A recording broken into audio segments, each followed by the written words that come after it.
Bon, ben, on arrive à la fin de la journée. L'après-midi, de Voilà. l'après-midi. De la grosse journée, on a vu beaucoup de choses. Nous, en fait, surtout, on voulait aussi... enfin, on aimerait bien que tu nous parles aussi de ton parcours, très vite fait comme ça, parce qu'on sait qu'il y a beaucoup de gens que ça intéresse. Oui. Souvent, on a cette question, comment on fait pour faire pension? J'adorerais bosser avec les animaux, etc. Donc, toi, j'imagine que c'était ton cas Oui, dès le depuis que départ. je suis petite, effectivement. Voilà. C'est d'où le métier passion, effectivement. Et après, justement, enfin, quel a été ton parcours et quel est le parcours possible? Un peu aussi. Alors du coup moi personnellement comme je savais depuis très longtemps que je voulais travailler avec les animaux, c'est vrai que j'ai eu un raisonnement de où est-ce que tu as le plus d'animaux différents possibles, dans les zoos. Donc du coup hop là Ouais. c'était tout trouvé finalement. C'est un peu les questions bêtes qu'on se pose quand on est enfant mais qui finalement te tracent tout après ta scolarité et la suite de ta vie quoi. Donc après moi j'ai fait après le collège, un lycée agricole, parce que du coup on va avoir des formations spécifiques soigneurs, mais qui ne sont que des formations adultes. Donc après 18 ans, quand c'est des formations présentielles avec école en fait. D'accord. Après, du coup personnellement, après ce lycée agricole-là, ça va s'appeler un bac CGEA, donc c'est conduite et gestion de l'exploitation agricole finalement. Ok. Donc là pour le coup, c'est vraiment axé élevage, hein, ça va pas du tout être en rapport avec les parcs zoologiques. Mhm. Mais moi, ça m'ouvrait déjà une porte sur le monde animalier et ça me faisait aussi déjà commencer à faire des stages et tout ce qui va être travailler avec des animaux finalement, que ce soit des vaches ou des girafes. Il y a des spécificités, mais c'est un peu toujours le même principe. Ouais. Donc après, il y a quand même des choses à savoir de plus en moins pour chaque espèce, hein, mais c'est des choses qui s'apprennent avec le temps et ça me permettait d'avoir déjà un pied dans la chose. Après ça, du coup, j'ai fait un BTS de la continuité production animale, donc agricole aussi. Et après, j'ai fait une formation à distance, du coup, des formations d'État, en fait, qui sont proposées par l'État. D'accord. Donc, qui s'appelle le CNFDI, donc c'est un organisme qui n'est pas forcément très reconnu dans le monde des parcs animaliers, qui propose en fait surtout des conventions. Et c'est ça qui est très intéressant pour D'accord. faire conventionner ces stages. Ok. Et c'est à la suite de stages du coup que j'ai été embauchée ici.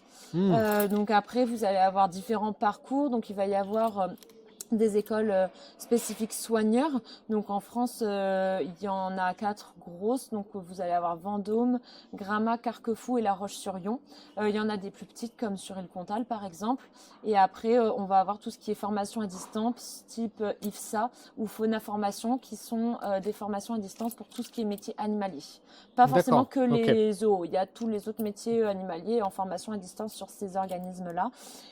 Organismes qui délivrent des conventions pour les stages. Mhm. Faut savoir, pour faire des stages, il y a aussi tout ce qui est mission locale ou Pôle emploi qui délivre des conventions Mhm. pour faire les stages en parc. Donc vraiment, les stages, c'est ce qui est le plus important. Ça permet de vraiment avoir l'immersion en fait dans le milieu professionnel.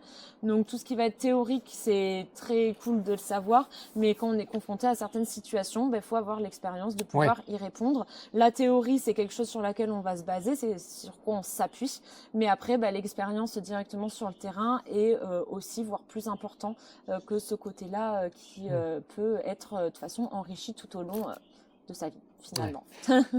Comme en pension. C'est pareil. Tu rappelles, de toute façon, tous les Voilà. métiers animaliers, c'est la même chose. L'expérience. N'ouvrez pas Voilà, votre l'expérience. pension si vous n'avez pas de chien à la maison. Voilà. Et si vous savez pas Si comment vous marche ne un savez chien. pas ce que c'est qu'un centre d'éducation canine, voilà, si vous n'êtes jamais Voilà. allé voir un élevage. Donc non, mais Ouais. c'est bien. Et donc résultat, ouais, il y a. Toi, tu considères que tu as fait un parcours plutôt classique ou plutôt, on J'ai va plutôt dire. fait un parcours hors des sentiers battus, dans le D'accord. sens où je suis un peu passée par les chemins de traverse en fait, Ok. pour pouvoir rentrer en parc et faire ce métier de soigneur animalier. Le parcours dit classique, ça va être les formations en école en fait. D'accord.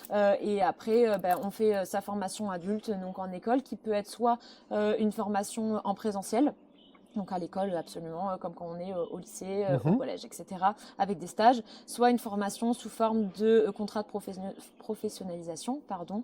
À ce moment-là, l'apprenti va en fait avoir une entreprise d'accueil qui va l'accueillir en fonction, c'est différent en fonction de chaque entreprise, qui va l'accueillir généralement en moyenne 1 an, des fois c'est plus, ça dépend. Et du coup, cet apprenti-là va en fait travailler dans l'entreprise comme si il était déjà soigneur, D'accord. mais il va y avoir un suivi qui reste Qui quand va se même faire sur avec le des long projets, terme, enfin, sur le moyen terme. des évaluations tous les semestres, etc. Du travail réalisé en entreprise. Il y a un suivi avec les responsables, les autres soigneurs, etc. Un accompagnement. Mais en fait, le fait d'être sur le terrain, forcément, ça booste vachement l'apprentissage. Ça permet d'être directement en fait en relation avec le travail à proprement parler. Ouais. Plutôt que d'être à l'école. Après, il faut quand même réussir à trouver son entreprise d'accueil et souvent, il faut faire des stages du coup hors école, donc avec des conventions type Pôle emploi ou les missions locales pour être pris sur les entreprises qui après vont permettre de faire les contrats de professionnalisation. C'est un milieu qui est, j'imagine, un peu restreint, un peu bouché. Je veux dire, on n'est pas garanti d'avoir un travail à partir du moment où on se dit je veux être soigneur ou soigneuse.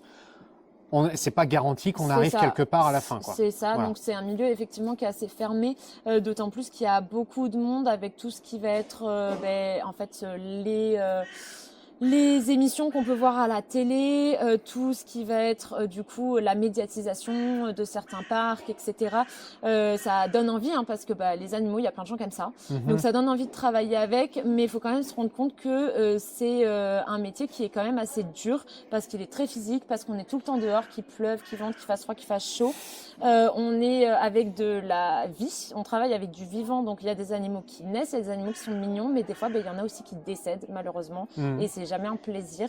Il y en a qui sont malades, il y en a qui se font mal et c'est pareil, des fois c'est comme nous quand on se fait mal, qu'on va à l'hôpital, des fois c'est pas beau à voir, c'est la même chose. Faut prendre en compte que c'est pas un métier qui est facile, ça demande de l'engagement parce que ça devient vraiment une partie entière de notre vie, voire notre vie généralement.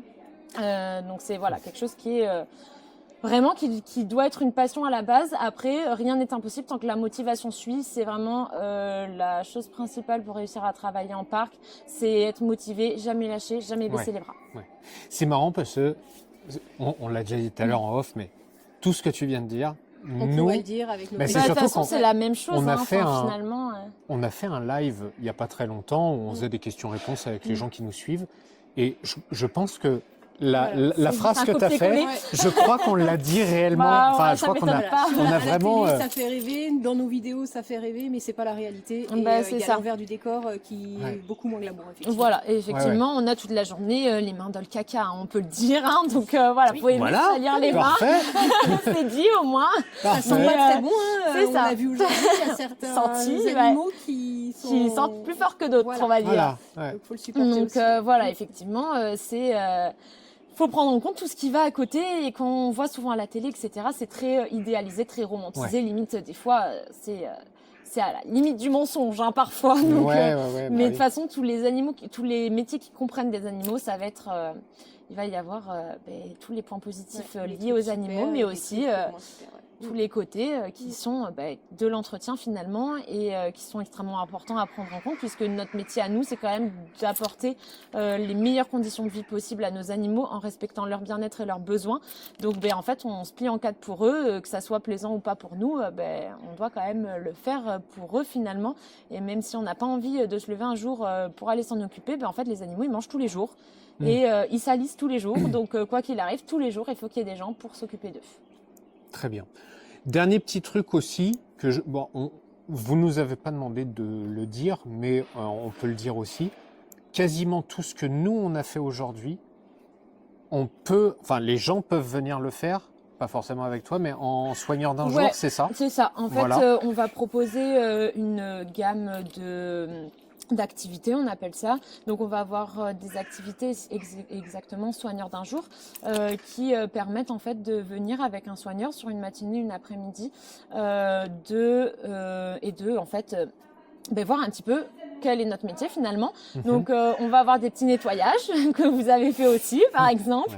Mais on va aussi avoir tout un côté nourrissage avec une pédagogie derrière où le soigneur qui va accompagner la personne en soigneur d'un jour va expliquer comment l'animal va vivre dans la nature, mais aussi comment nous on va s'en occuper en parc et quel est le rôle des parcs. Donc en fait tout ce côté pédagogique est extrêmement important. Donc ça permet aux enfants voilà, de ça aussi permet, avoir, enfants comme adultes, tout, oui, tout le monde est bienvenu, voilà, très c'est bien. ça. Ouais, Ça voilà. peut être n'importe qui en soi. Et puis après, on va aussi proposer des activités qui vont être un peu moins longues, mais par exemple pour les scolaires ou alors pour les enfants, on fait des anniversaires sauvages, on appelle ça. Donc c'est-à-dire que c'est sur 1h30, 2h30, un enfant qui peut inviter ses copains et qui va se retrouver du coup avec un soigneur et pareil, qui va faire un tour du parc. Alors pas en voiturette parce qu'on n'a pas des voiturettes 15 places, mais qui va permettre d'aussi avoir cette approche privilégiée avec les animaux en fait. Ouais. Il faut savoir que quand vous êtes avec un soigneur comme on l'a fait aujourd'hui, c'est vraiment génial parce que les animaux savent. Et donc les animaux sont beaucoup plus présents, ils viennent beaucoup plus facilement voir ce qui se passe, beaucoup plus curieux. Et vraiment, on a eu aujourd'hui une journée top où on a pu voir des animaux vraiment près et ultra curieux. Et... J'avais vraiment l'impression, vraiment l'impression qu'on était des aimants à animaux. Ouais. Alors que d'habitude, quand on est dans un zoo, on a plus tendance à un peu faire fuir les animaux. Enfin, ils ont tendance à vouloir se cacher un peu, etc. Mais là, c'est vrai que quand ils te voient toi, ils se disent « Ah, la bouffe arrive !» Voilà. Et quand ils me voient moi, le lion, il se dit aussi « La bouffe arrive !» Ouais, c'est pareil. C'est parfait. Mais c'était... en tout cas, merci beaucoup parce que déjà... J'espère que ça vous a plu. Déjà, t'es une mine d'informations. C'est incroyable. Je parle beaucoup. Non, mais c'est intéressant. Tu parles beaucoup, mais alors déjà, tu parles pas pour rien dire. Et surtout, t'as une quantité d'informations en tête qui est hallucinante. Et donc, franchement, bravo pour ce que tu fais. On va pas pouvoir tout mettre dans la vidéo. De venir faire la journée soigneur. Là, on est sur une vidéo de 15 heures à peu près. Donc, vraiment, donc franchement, bravo. Merci à toi, merci pour ton accueil. Merci à tout le Parc du Rhénou pour son accueil, évidemment. C'était avec plaisir. Et franchement, bravo pour ce que vous faites parce que, très honnêtement, même nous, on avait des a priori, normal, on avait des préjugés aussi sur les parcs zoologiques, aussi, on s'est vraiment demandé si on allait faire cette vidéo aussi, très honnêtement, parce que parc zoologique, c'est toujours un peu, on ne sait pas trop, commerce d'animaux en captivité, etc. Enfin, ça peut vite déraper sur quelque chose de pas bon. Les avis divergent. Et voilà, et toi, en étant entièrement transparente, parce que pour le coup, il n'y a aucun moment où tu m'as dit, non, mais ça, par contre, il ne faut pas le filmer. Pour le coup. Non, parce qu'en soi, on n'a rien à cacher, tout est fait dans les règles de l'art. Et en étant totalement transparente sur tout ce que vous faites, et vraiment, moi, ça m'a fait un peu évoluer aussi sur ma façon de voir le parc.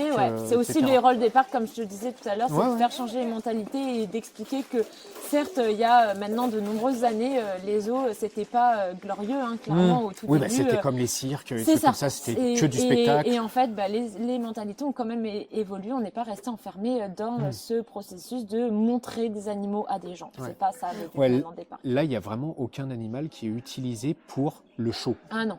Voilà. C'est-à-dire que vraiment, et d'ailleurs, il y a beaucoup d'animaux. Et ils ne sont pas là pour ça, concrètement. Même nous, d'ailleurs, il y a des animaux qu'on n'a pas vus. Même avec toi, etc., parce qu'ils étaient super loin, parce qu'ils étaient cachés, parce qu'ils étaient dans un autre endroit, etc. Et c'est comme ça. Et dernier petit truc aussi, c'est pour ça que je crois que vous avez fait l'abonnement aussi, pour que justement, que les gens soient pas en mode vite, on a payé notre place, faut voir des animaux, etc. Finalement, quand tu as ton abonnement, tu viens, tu as vu des animaux que tu n'as pas vu la dernière fois, et puis tu t'en vois d'autres, etc. Donc c'est aussi quelque chose de bien là-dessus, quoi. Et ce qu'on n'a pas forcément montré aussi dans les vidéos, c'est que le parc est super beau. Il y a vraiment de quoi se promener, même sans regarder les animaux. Il y a des arbres magnifiques, il y a des lacs, des étangs, il y a plein de choses à voir au niveau végétation. C'est vraiment super chouette. Parce qu'à la base, c'était un parc paysager, etc. Donc il y a vraiment cet héritage aussi, parc paysager aussi. C'est ça. C'est vraiment très bien agencé. Qui est plutôt sympa aussi, le château est pas dégueu, qui est classé au patrimoine aussi, comme pas mal de tout ce qui va être les constructions et certains de nos murs aussi. Donc c'est aussi, on est aussi obligé nous de faire en fonction de ce qui est classé et on peut pas faire ce qu'on veut non plus, construire des grosses infrastructures au milieu des endroits qui sont classés, quoi. Ça reste assez naturel. Parfait, on va pas te retenir plus longtemps, on va te laisser te reposer, commencer ta journée peut-être aussi, rattraper tout le boulot qu'on t'a pas ça va le faire, on a bien taffé sur la journée, va. On a été productifs. Ok, merci, et puis nous on va se rentrer tranquillement, et voilà, à la prochaine tout le monde, à bientôt, on espère que ça vous a plu aussi, dites-nous dans les commentaires ce que vous avez préféré, et puis voilà. Allez, let's go, c'est parti.